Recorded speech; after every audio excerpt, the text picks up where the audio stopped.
저는 오늘 여러분과 함께 야고보서 1장 14절로 15절의 말씀을 본문으로 불가미선이라는 제목의 말씀을 나누고자 합니다. 사람이 살아가면서 자기 미래에 대해서 소망을 가지고 더 나은 내일을 향해서 전력 투구하는 것은 참으로 아름다운 일입니다. 삶의 왕성한 의욕을 갖는 것보다 더 아름다운 것은 없습니다. 그러나 건전한 삶의 의욕을 가지고 도전하는 것하고 지나치게 소유하려고 성취하려고 하다가 욕심을 부려서 생각지 아니하고 탐욕으로 나가면 오늘 말씀처럼 죄가 잉태되어지고 결국에는 사망의 길로 가는 것입니다. 최선을 다하고자 하는 건전한 삶의 욕구 앞에는 축복의 열매가 항상 기다리고 있지만 분수를 넘는 탐욕 앞에는 사탄이 버려놓은 덫이 항상 기다리고 있는 것입니다. 우리는 에덴 동산의 하와에게서 좋은 교훈을 받을 수 있습니다. 하나님께서 아담과 하와에게 동산의 모든 나무를 또 모든 실과를 마음으로 먹는 임으로 먹을 수 있는 복을 주셨는데 하와가 욕심이 지나쳐서 모든 것 다 주셨는데 금지한 하나를 탐내다가 결국은 선악과를 먹고 에덴에서 쫓겨나고 죽음을 맛보게 됐습니다. 욕심이 잉태한 즉 죄를 낳았고 죄가 장성한 즉 사망을 낳는 오늘 본문의 내용이 하와의 삶에서 그대로 보여지고 있고 그것이 바로 우리에게 이어져서 우리 인생이 죽음을 향해서 가고 있는 것입니다.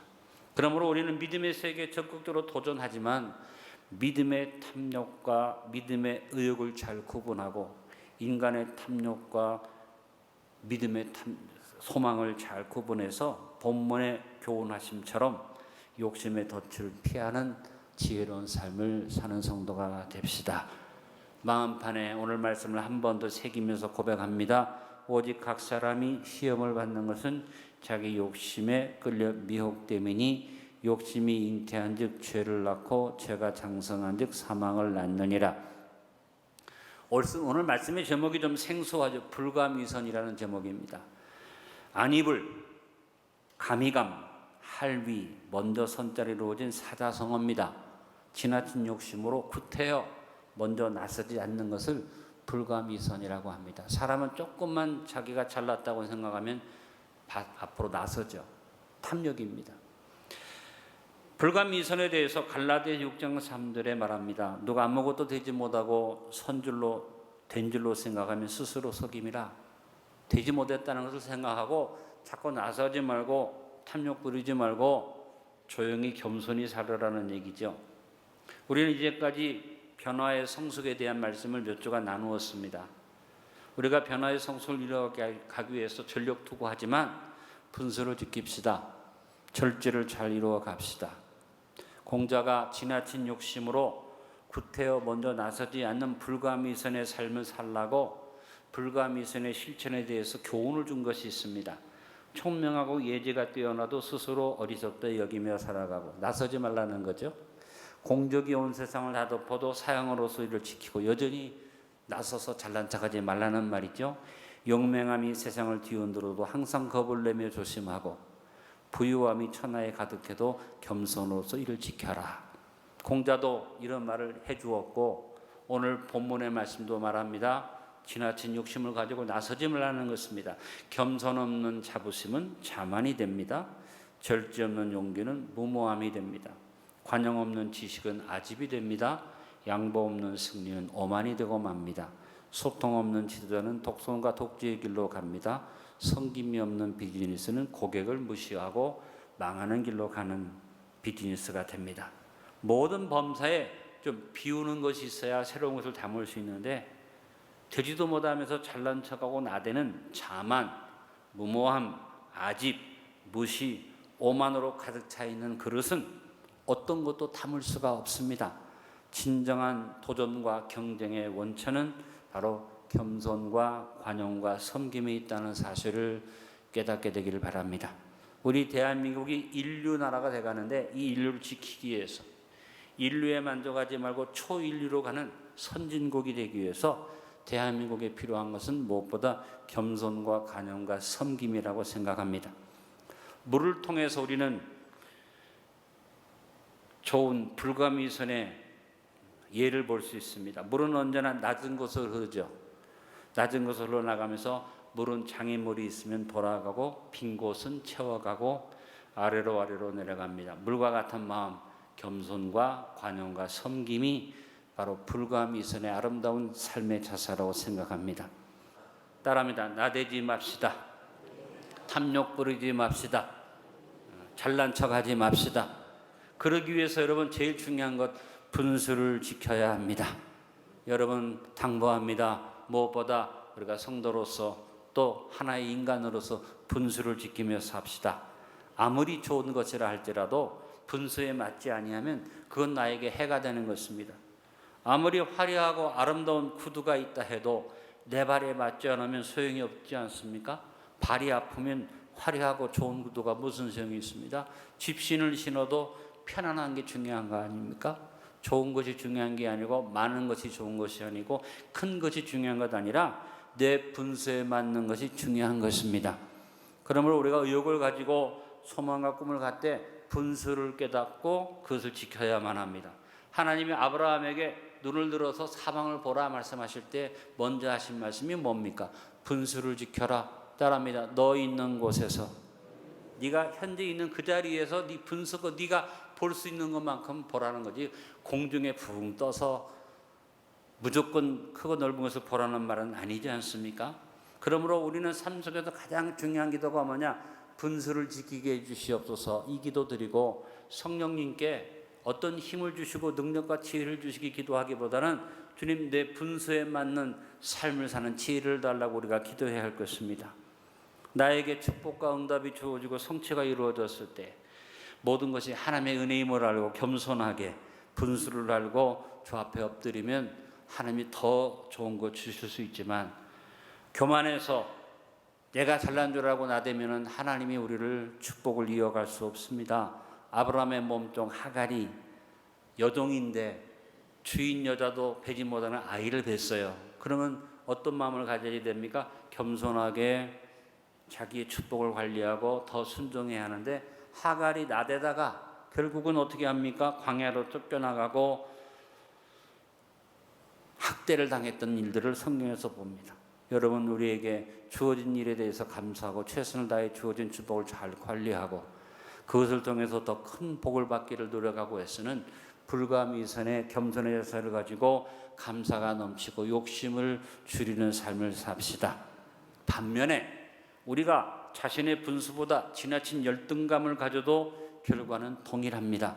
너무 열등감이 강하다 보면 그 열등감으로 인해서 항상 억눌렸던 내 자신의 모든 엉뚱한 방향에서 보상받으려고 나타내다가 사탄이 놓은 욕심의 덫에 걸리게 됩니다. 교만한 사람이 욕심의 덫에 걸리기보다 열등감을 가진 사람이 욕심의 덫에 걸릴 때가 더 많다는 얘기입니다. 교회 안에서도 사회적으로 열등감을 가진 분들이 신앙의 열심으로 자신의 열등감을 보상받으려다가 교회에 문제가 되는 경우도 있고 사회 여러 곳에서 보면 열등감을 가진 사람이 불가미선하지 아니하고 나대고 설치다가 자기도 불행해지고 자기가 속한 단체도 불행하게 만드는 일들을 많이 봅니다. 지금 우리가 기도해야 할 것은 뭐냐면 대한민국의 분수를 지키는 은혜를 달라고 기도해야지 됩니다. 너무나 우리 사회 속에 분수를 모르고 나대는 사람들이 많이 있다는 것입니다. 고린도후서 10장 13절에 그러나 우리는 분수 이상의 자랑을 하지 않고 오직 하나님 우리에게 나눠주신 그 범위의 한계를 따라하노니 곧 너희에게까지 이른 것이라. 언제나 분수를 지키라고 성경은 말합니다. 우리는 모든 일을 믿음의 분량대로 지혜롭게 생각해야만 합니다. 다시 한번 당부합니다. 안디옥 성도 여러분, 우리 분수를 지키고 삽시다. 그 다음에는 같은 말이지만 답게 살아야만 합니다. 우리가 욕심을 부리기 위해서 모든 범사에 답게 살기를 힘써야만 합니다. 우리는 당연히 성도니까 성도답게 살아야겠죠. 성도답게 살아야 하는데 세상 유혹에 빠져서 욕심의 덫에 걸리면 하나님 앞에 영광 가리고 사람들 앞에 욕을 먹게 됩니다. 직분과 은사를 받은 일꾼답게 열매를 맺으며 삽시다. 바울은 로마서 12장 3절에서 믿음도 분수를 지키라고 말했습니다. 마땅히 생각할 그 이상의 생각을 품지 말고 오직 하나님께서 각 사람이 나눠주신 믿음의 분량대로 지혜롭게 생각하라. 무엇보다 여러분 가정에 살면서 답게 살기를 애쓰는 여러분 되시길 바랍니다.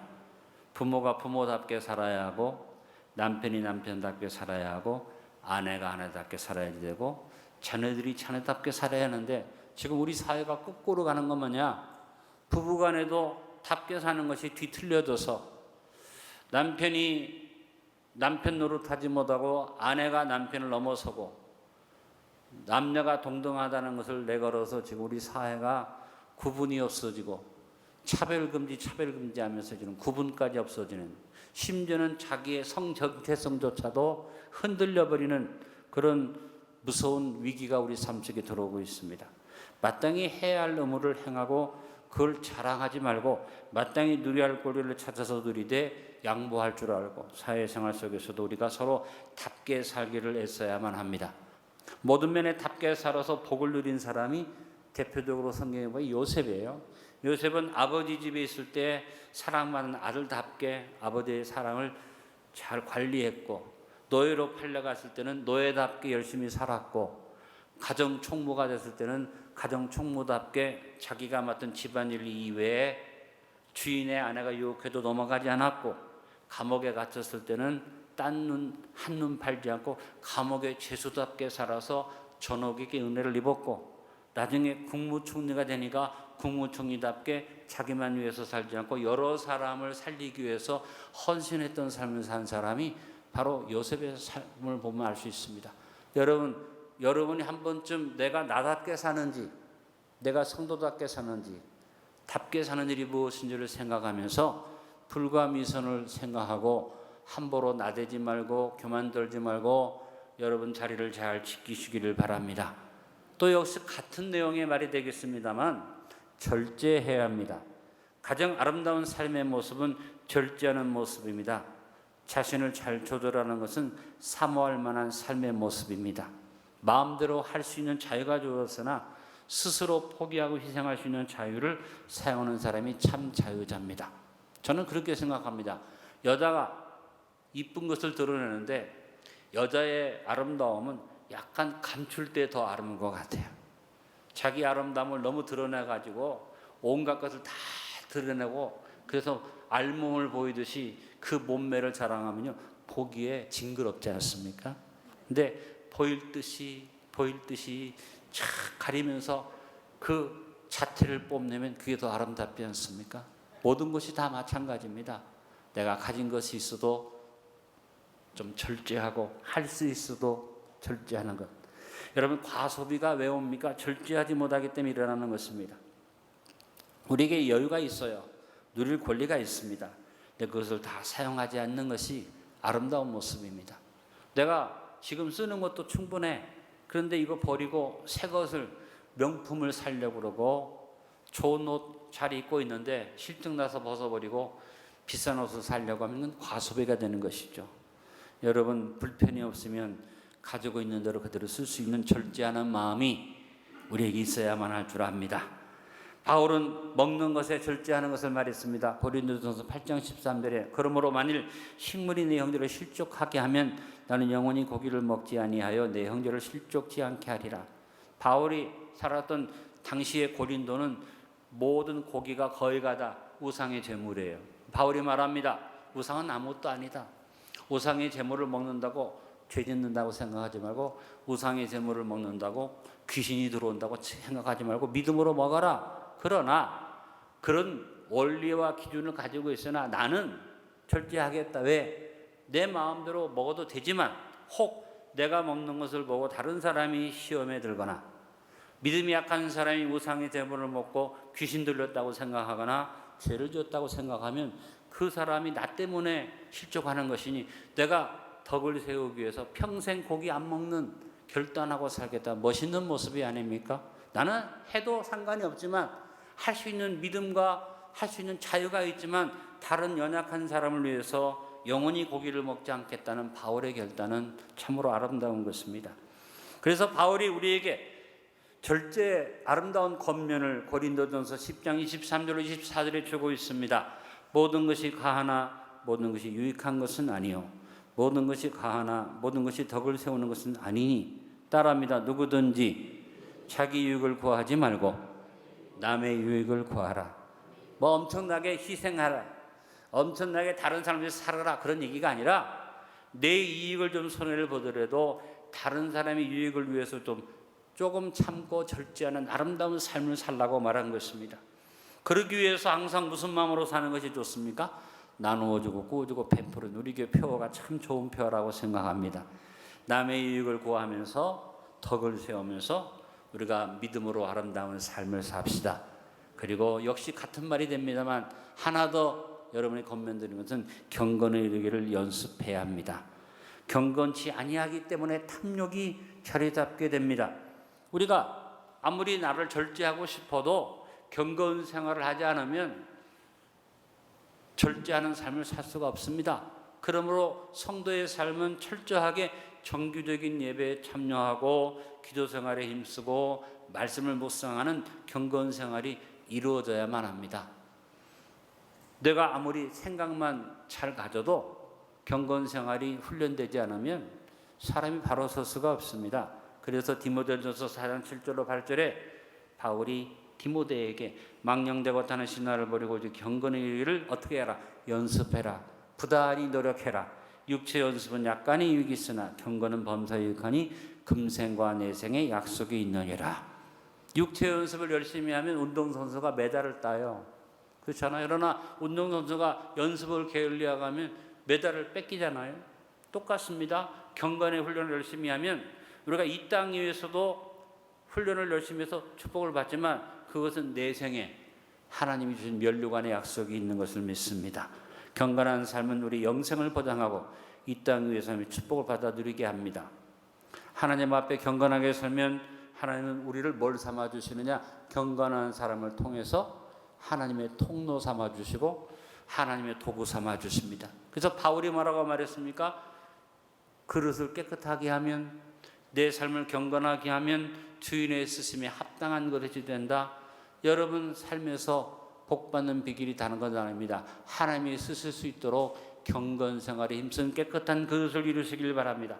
욕심을 버리고 살기 위해서 여행이나 일확천금을 너무 기대하지 말고 경건하고 건실하고 성실하게 삽시다. 행복은 도깨비 방망이로 만들어지는 것이 아니죠.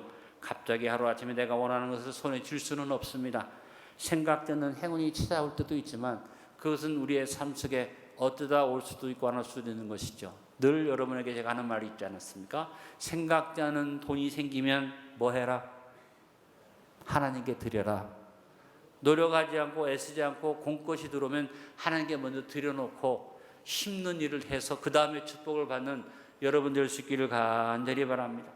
땀과 수고를 당연한 것으로 알고 불평하지 말고 내가 삶 속에서 땀 흘려 일하는 것을 기쁨으로 하시길 간절히 바랍니다.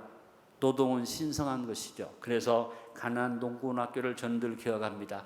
가나안 농군학교를 세운 김영규 장로님이 하신 말씀이 뭐냐? 가장 아름다운 기도는 노동이다. 그래서 그 학교에 가면 밥 먹을 때 꼭 하는 말이 있습니다. 큰 소리로 따라합니다. 일하기 싫거든 먹지도 말아라. 때로는 그 장로님이 오셔가지고 좀 뭔가 훈련이 덜 된 사람들이 있으면 이렇게 얘기하게 합니다. 일하기 싫거든 처먹지도 말라. 우스운 얘기 있죠. 여러분 우리는 성실하게 땀 흘리는 것을 귀하게 알고 하나님 앞에 서야만 합니다. 그래서 여러분 어떤 것보다도 심는 것을 귀하게 하시길 간절히 바랍니다. 갈라디 6장 7절로 9절에 스스로 속이지 말라 하나님 어침여김을 받지 아니하시느니 사람이 무엇으로 심든지 그대로 거두리라. 자기 육체를 위하여 심는 육체로부터 썩어질 것을 거두고 성령을 위하여 심는 자는 성령으로부터 영생을 거두리라. 우리가 선을 행하되 낙심하지 말지니 포기하지 아니하면 때가 이름에 거두리라. 어리석은 사람들이 여행수를 기대하다가 욕심에 덫에 걸려서 파멸하는 것을 봅니다. 도박하는 사람들, 여행을 바라다가 가산을 탕진하고 또 마약이나 좋지 못한 밀수 같은 것에 손대는 사람들이 당장 돈을 버는 것 같으나 결국은 인생을 망치는 것을 보지 않습니까?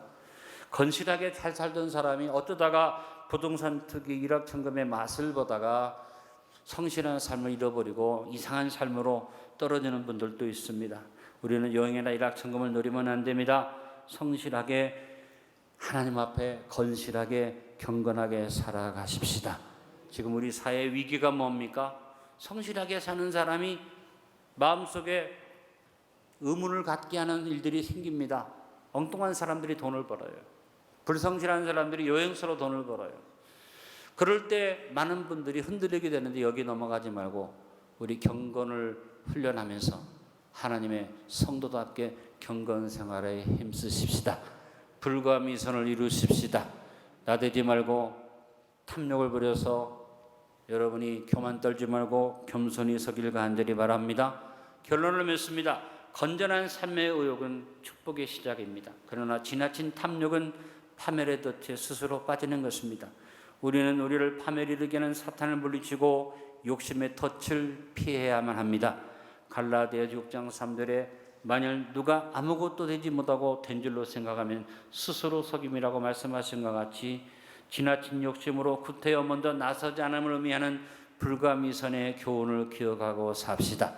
그러기 위해서 우리는 우리의 분수를 알고 지키고 자녀답게 살고 절제를 통해서 경건의 길을 애쓰고 여행이나 일확천금을 바라지 말고 성실히 최선을 다하는 삶을 살아야 할 것입니다. 한번 큰 소리로 하나하나 같이 고백해 봅니다. 분수를 지킵시다. 답게 삽시다. 절제합시다. 경건의 이르기를 훈련합시다. 이 네 가지는 여러분이 기억해야 할 뿐 아니라 이번 여름에 여러분의 자녀들이 이번 수련을 통해서 마음에 심어야 할 아름다운 삶의 가장 기본적인 자세죠. 우리 선생님들은 오늘 교훈을 마음에 담고 이번 수련회 때 우리 아이들이 분수를 지키고 답게 살고 절제하며 경건의 길을 훈련할 수 있도록 잘 인도해 주시기를 바라고 분별을 잘하기 위해서 우리부터 불과 미선의 교훈을 생각하면서 욕심을 버리고 탐욕을 버리고 우리 성실하고 진실한 성도로 설 수 있게 되기를 간절히 바랍니다.